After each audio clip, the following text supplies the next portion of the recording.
Comportamento sexual é um conjunto de atividades práticas relacionadas à sexualidade e ao desejo sexual. E o que seria o comportamento reprodutivo? O comportamento reprodutivo, ele está ligado às ações e às decisões relacionadas à reprodução, sejam elas através de métodos contraceptivos para se evitar ter filhos ou até mesmo o planejamento familiar. O que seria então comportamento emocional? Bom, o comportamento emocional são aquelas reações e sentimentos afetivos que de uma certa forma acaba influenciando a nossa sexualidade e também nas nossas relações interpessoais. O comportamento sexual pode ser influenciado por diversos fatores, sendo eles biológicos por meio da genética e hormônios, sociais e culturais por meio de normas, tabus e regras, e psicológico por meio de atração e desejo. Orientação sexual é a atração sexual ou afetiva que uma pessoa sente com relação a outras pessoas. Há vários tipos de orientações sexuais e eu trouxe 5 tipos para vocês. A heterossexualidade, que é quando uma pessoa ela sente a atração por pessoas do sexo oposto ao seu. A homossexualidade, que se dá quando uma pessoa ela sente atração por pessoas do mesmo sexo que o seu. Bissexuais, que são pessoas que sentem atração por ambos os sexos, né? Assexual, que são pessoas que não sentem atração por outras pessoas, e pansexual, que são pessoas que sentem atração por outras pessoas independente do gênero. Identidade de gênero é a forma como a pessoa se reconhece com relação ao seu gênero, podendo ser de 3 tipos: cisgênero, que é quando a pessoa se identifica com o gênero que nasceu, transgênero, que é quando a pessoa não se identifica com o gênero que nasceu, e não binário, que é quando a pessoa não se identifica nem com o sexo feminino, nem com o sexo masculino, ou acaba transitando entre eles. E apesar de ser um assunto bastante debatido, não podemos deixar de mencioná-lo devido ao seu grau de importância, que é a educação sexual.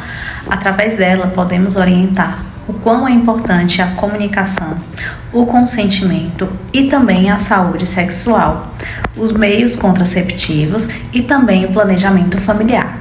O ciclo reprodutivo humano inclui processos essenciais para a reprodução.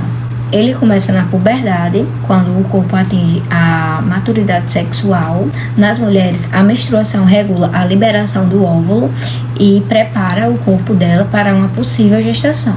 A fertilização ocorre quando o óvulo é fecundado pelo espermatozoide, dando início a uma gestação. E essa gestação ela vai durar cerca de 9 meses. Após o parto, o ciclo se encerra com a amamentação, que vai levar para o bebê todos os nutrientes que ele precisa. Todo esse processo ele é controlado por hormônios e ele varia de pessoa para pessoa.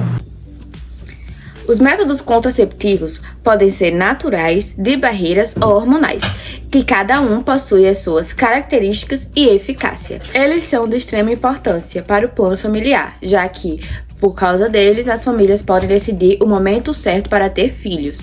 Também é importante falar sobre o aborto e as suas implicidades na saúde e nas leis que regem o país.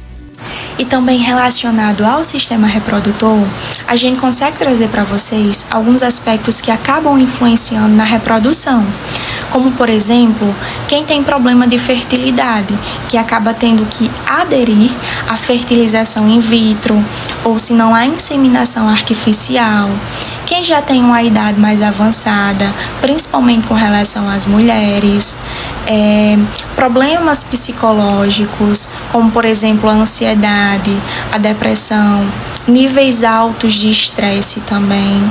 E com relação à qualidade de vida do indivíduo, né? Quando ele é sedentário, né? Tem um excesso de peso, acaba ingerindo álcool, faz uso do tabaco, de drogas, tudo isso acaba acarretando problemas que afetam ainda mais a fecundação. Existe uma relação muito forte entre o emocional e a sexualidade. Ele pode afetar diretamente o libido e o desempenho sexual, podendo ocasionar um desequilíbrio emocional. Esse desequilíbrio pode dificultar o prazer e há relaxamento durante esse período que seria tão prazeroso para os indivíduos. A sexualidade, sob a perspectiva da psicologia, é uma parte fundamental da identidade humana. Ela vai influenciar emoções, comportamentos e relações interpessoais. Ela abrange aspectos como identidade sexual, orientação, desejo e prazer, além de estar, profundamente conectada à saúde mental. Fatores psicológicos como autoestima, traumas, estresse e contextos culturais podem afetar diretamente a forma que a sexualidade é vivida e expressa. Algumas fases da vida trazem consigo mudanças emocionais, como a adolescência, a gravidez e a velhice. E com isso impactam profundamente as nossas relações e a sexualidade. Essas fases podem trazer desafios como depressão, ansiedade e outras disfunções emocionais. Por isso, é muito importante que a gente entenda e procure ajuda para o nosso bem-estar emocional. A integração dos comportamentos é a forma em que as emoções, atitudes e experiências, sejam elas externas ou internas, se combinam para moldar a experiência de uma pessoa. E no contexto sexualidade, a integração ela é crucial para entender como os desejos, as normas sociais e as experiências passadas moldam o comportamento sexual de uma pessoa.